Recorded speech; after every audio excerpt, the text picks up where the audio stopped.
Doc Talk is brought to you by Multimin USA, manufacturers of Multimin 90, Sure Trace Mineral Supplementation by Timed Injection.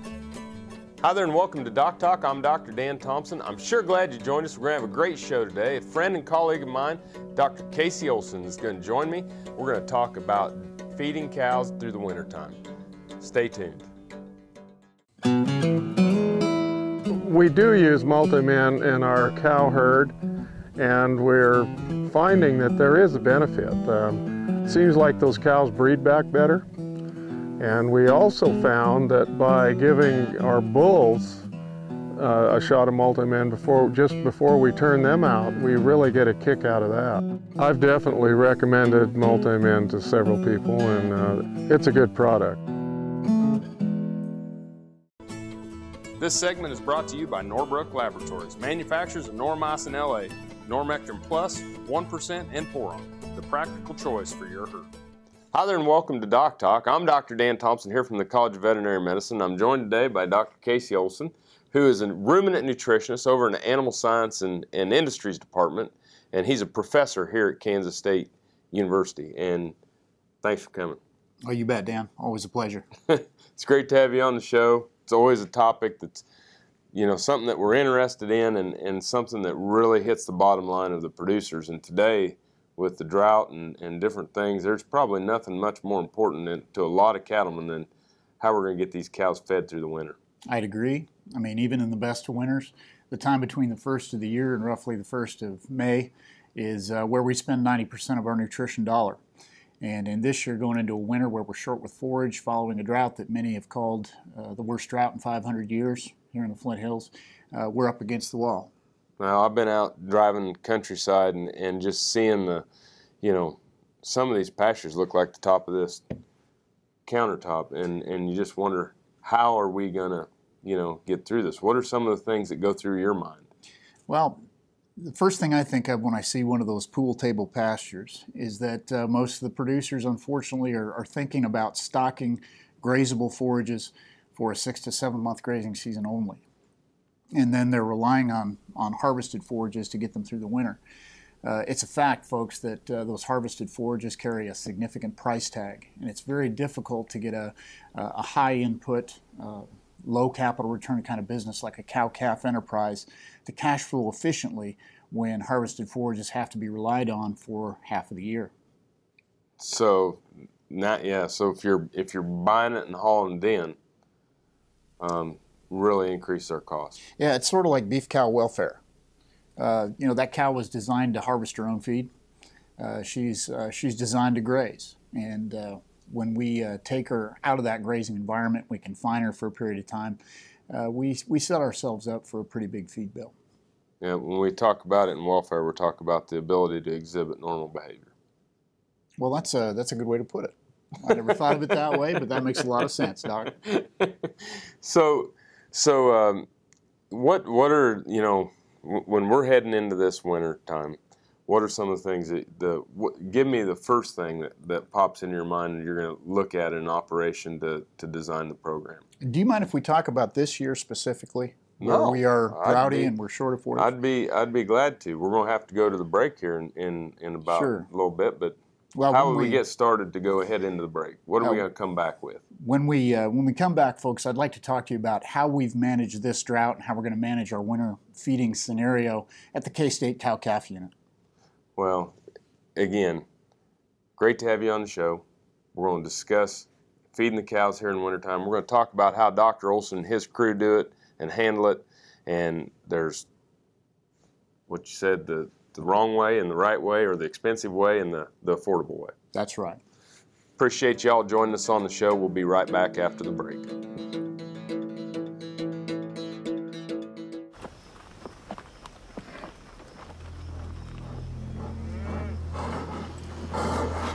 There's something wrong.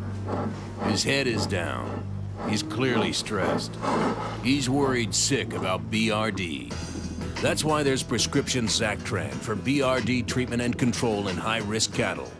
Get a rapid response plus 10-day treatment and control in a single dose, so you can stop worrying and get back to business. For use in cattle only, do not treat cattle within 35 days of slaughter. Because a discard time in milk has not been established, do not use in female dairy cattle 20 months of age or older or in calves to be processed for veal.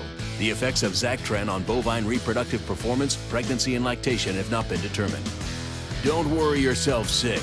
Talk to your veterinarian about a real alternative for BRD treatment and control. Because it's critical, it's Zactran from Mariel, a leading animal health company. Got cattle? Rotomix manufactures a complete line of energy-efficient rotary and vertical feed mixers for feedlots, beef production, dairy, and cow-calf operations. Our mixers are available with the patented Generation 2 staggered rotor, the industry standard for feeding wet rations that include wet distiller's grain. Made in the USA, Rotomix mixers are designed for feeding performance that American cattlemen and dairy producers have come to expect. Rotomix, proud to offer a better mix in less time using less fuel. Here in Dallas, we're proud that our vehicles use an advanced biofuel called biodiesel. It's made from renewable resources like soybean oil, canola oil, even recycled cooking oil. This year, biodiesel will displace almost 1 billion gallons of fossil fuel nationwide. Our air is cleaner, our economy is stronger, and America's more energy independent. It's working here, it can work in your community. Biodiesel, America's advanced biofuel. This segment was brought to you by Brute Cattle Equipment, makers of the Brute Stealth Hydraulic Chute. If the chute fits, swear by it. Visit our website for more information. Hi there and welcome to Doc Talk. I'm Dr. Dan Thompson, joined by Dr. Casey Olson. We're both from Kansas State University, and we're talking about drought management or winter feed management. And y'all have a program that you use here when you manage the cow herd outside of Manhattan. That's a fact. We have a cow herd here that's for teaching and research, and in order to justify the existence of that cow herd, it has to cash flow. And we're very cognizant of the money that we put into that cow herd every year, and we're a little bit peculiar in as much as we run to about 80% rented land. It means we have to put high emphasis on landowner relations, and we have to take good care of those pastures that we lease. You bet. Now, we have a written drought management plan that we abide by, just like the Ten Commandments. It's based on accumulated rainfall at several critical calendar dates during the year. It's also based on forage growth on those critical calendar dates. Now, when we don't meet either one of those targets for a given date, we don't have enough rain, we don't have enough forage, we know that we have to start adjusting our stocking rate downward. Now, the whole goal of doing this, folks, is to make sure that we have enough winter grass to get us through until green up in the spring. Now, we've had to make some significant cuts in stocking rate over the last 4 months. Some of the things that we did, we weaned early, about August 15th. We got rid of some yearling heifers to bring our stocking rate down, and then we started to cut into that mature cow herd a little bit. Our inventory is down by about 60 mature cows as a result of this drought. But having that written plan and having a marketing plan attached to each one of those stocking rate reductions, we got through it in pretty decent financial shape. And we're left with enough grass now to accommodate our winter feeding program. It's awesome stuff.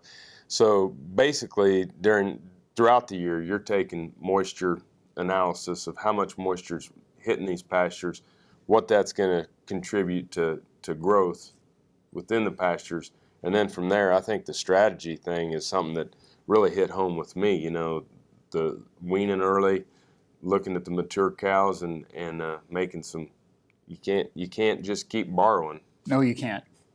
And the one person or the one entity you really can't borrow from is Mother Nature. If you misuse your natural resources, folks, it's going to bite you. That's a simple fact of resource management. May have to tell that to some of our legislators. Oh, where are you going with this, Doc? Anyway, it's you know, when we, you know, some of the things what happens when we get behind the eight ball. I mean, it may be something that'll take us into the next break, but you know, sometimes we don't want to sell the cows, and we don't have the grass. The only option really at that point for reduction of grazing pressure is destocking and feeding. And folks, that's probably the most expensive drought management mitigation strategy that there is. But the one thing it will do is buy you time to kind of think through the situation and discuss your options. Many folks, for example, right now are using silage for the very first time because failed corn crops, failed sorghum crops are finding their way into silage pits right now. Cool. After the break, we're going to discuss more about winter feeding management with Dr. Olson.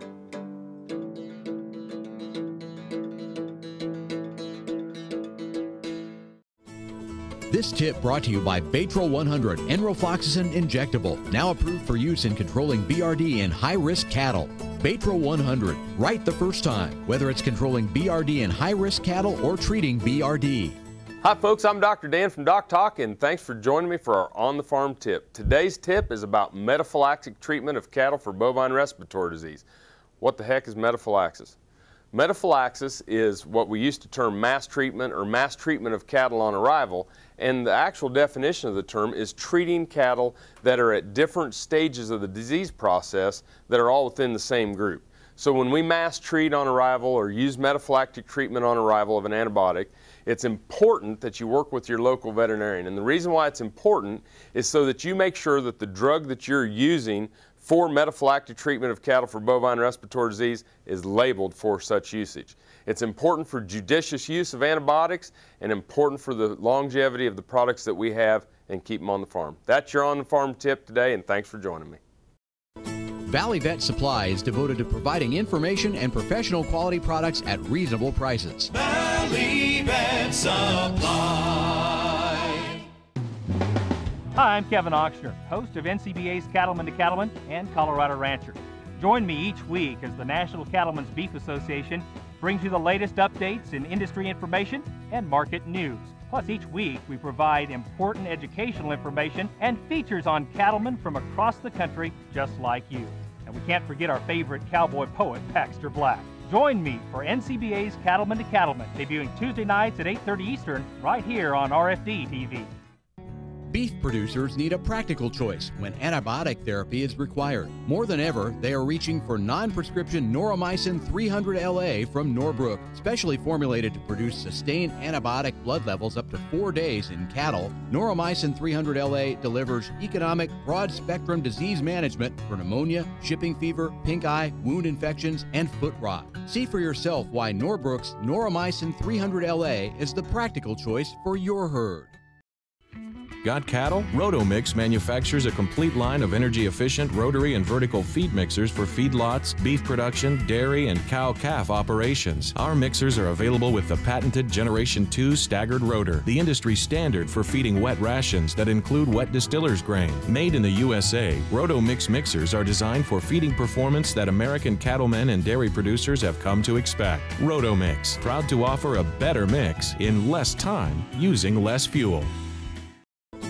This segment is brought to you by Double D Family Mat Shop. Injured livestock could mean injured profits. Protect yours with no-slip mats from Double D Family Mat Shop.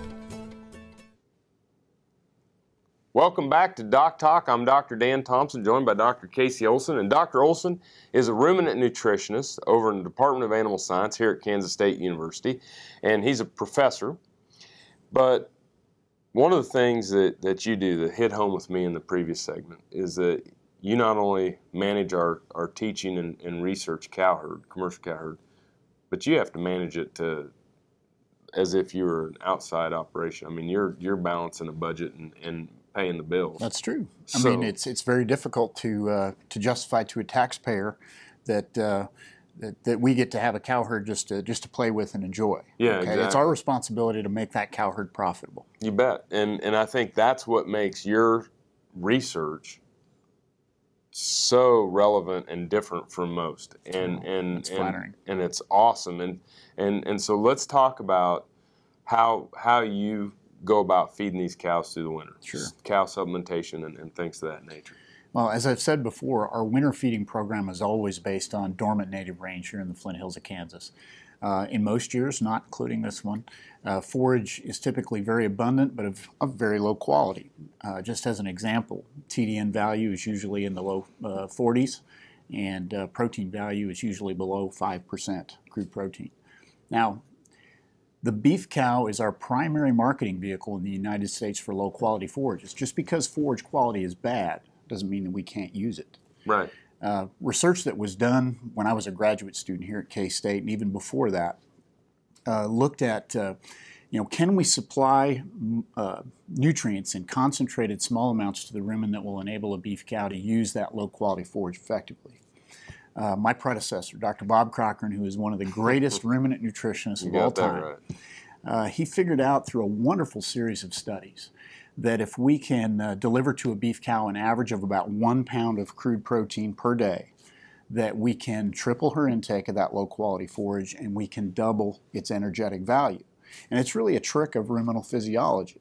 Okay, the rumen is short on nitrogen, we supply a little bit of nitrogen, and that enables the ruminal microbes to tear down that forage and make a good diet out of it. So you're putting the bugs to work. You're gonna use what the good Lord in Detroit designed these animals to do.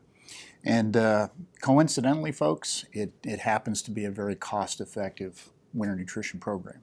We're getting the most out of our leased pastures. We are converting a forage resource of modest utility into something that's good enough to actually accrue body condition on a beef cow through the winter. And probably the most important thing is it allows us to stay in business. It does. When you start thinking about the cost saving, what are some of the higher end supplement protein programs running some people? Well, there are a lot of supplements out there that carry a very high price tag per unit of protein purchased. A lot of self-fed supplements would fit into this category. When we return from the breakdown, I think we can maybe talk about delivery strategies for supplemental protein and ways to make that even less expensive for a commercial operator. Cool. Thanks for taking us. This segment is brought to you by Lallemand Animal Nutrition, dedicated to the development and production of natural and differential solutions for animal nutrition. This is Agriculture Today. Policy development for water resource management is a big deal for agriculture. Regulatory agencies often guide that process, but so too should local interests, very much including farmers and ranchers. Stressing that point at a recent water conference co-sponsored by K-State, political scientist Bill Bloomquist. Local involvement is absolutely key to success. Now, that doesn't mean that small is always beautiful, because there are large-scale institutions that can provide critical resources. The ability of the U.S. Geological Survey to help with three-dimensional mapping of water resources, including groundwater resources. So you want to mix, and at the local level, trust building, communication, and adaptability key. This is K-State Research and Extension. The Kansas State University College of Veterinary Medicine is a leader in food animal research and education. Our researchers are constantly expanding the knowledge of animal health and food safety. Through the Veterinary Health Center and the Kansas State Veterinary Diagnostic Lab, we provide practical services for animal producers. Home of the Beef Cattle Institute, the college is committed to animal welfare training and research. The Kansas State University College of Veterinary Medicine, knowledge and service for the future of animal production. With BRD, every second counts. And when you get new high-risk cattle, you've got a choice to make. You can either take your chances and wait and see what happens, or you can take charge of BRD. Right from the start, treat bacteria up front with Baytra 100 Enrofloxacin Injectable, now approved by the FDA for BRD metaphylaxis and high-risk cattle. Ask your veterinarian about Baytra 100 and make it your go-to drug to control BRD in high-risk cattle or for treatment of BRD. Baytra 100, right the first time. If our local animal agriculture industry disappeared, what else would disappear? The buses that get us to school? The playgrounds and ballparks we go to after school? The books and computers that help us learn and grow? Animal agriculture provides millions of dollars in tax revenue that pay for our school improvements, that pave the foundation that will build our future. A message from U.S. soybean farmers and their checkoff. Cow-calf, stocker, and feedlot producers know that effective parasite control improves overall herd performance and profitability. Norbrook offers a comprehensive, economical line of pour-on and injectable parasiticides for every livestock operation. Consult with your local animal health supplier to set up a program that protects your investment and brings larger cattle checks this fall. See for yourself why the Noramectin line from Norbrook is the practical choice for your herd. This segment is brought to you by Rotomix, manufactured in the USA and designed for feeding performance in the feedlots, beef production, dairy, and cow-calf operations. Welcome back to Doc Talk. Dr. Dan Thompson here with Dr. Casey Olson. We're talking about winter cow nutrition programs. And Casey, you want to talk to us about supplementation strategy, right? Yes. Okay. Now, in the previous segment, I mentioned that our magic formula here in the Flint Hills is to deliver an average of about 1 pound of crude protein to a cow per day during the winter, and that enables her to effectively use our low-quality native forage. There are some tricks to make that even more effective.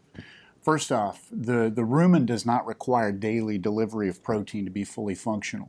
We've discovered over time, again, through previous research here at Kansas State, that we can deliver protein on an alternate day basis, on a 3-day per week basis, or even a 2-day per week basis, wow, as long as we hit an average of 1 pound of protein per day. And when you talk about cutting the number of trips down to the pasture to feed cows by half, you're really talking about significant savings in terms of equipment wear and tear, fuel, and man hours.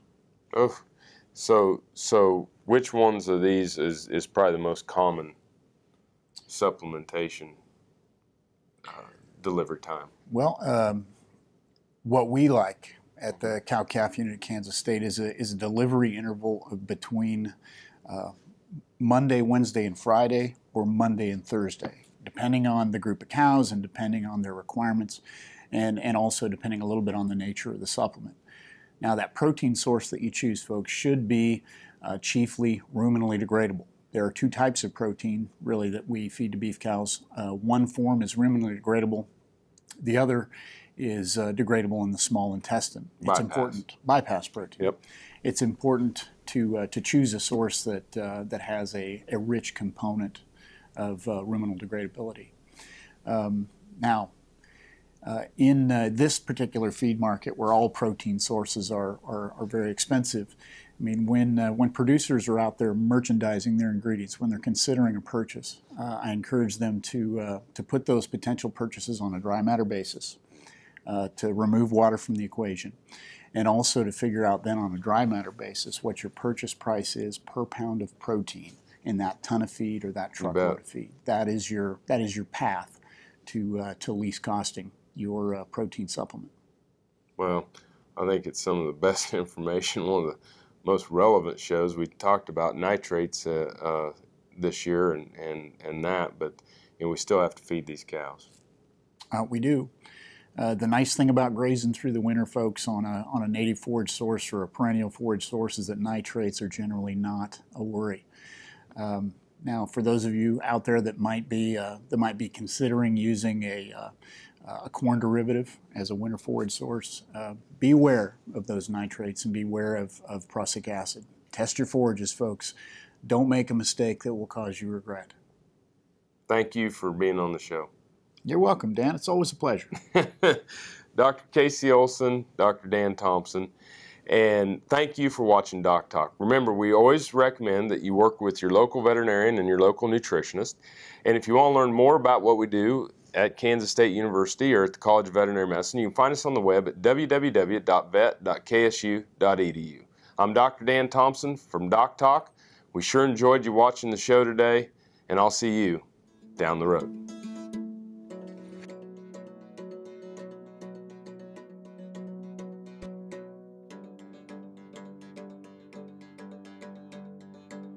For more information about this program or previous programs, go to doctalktv.com.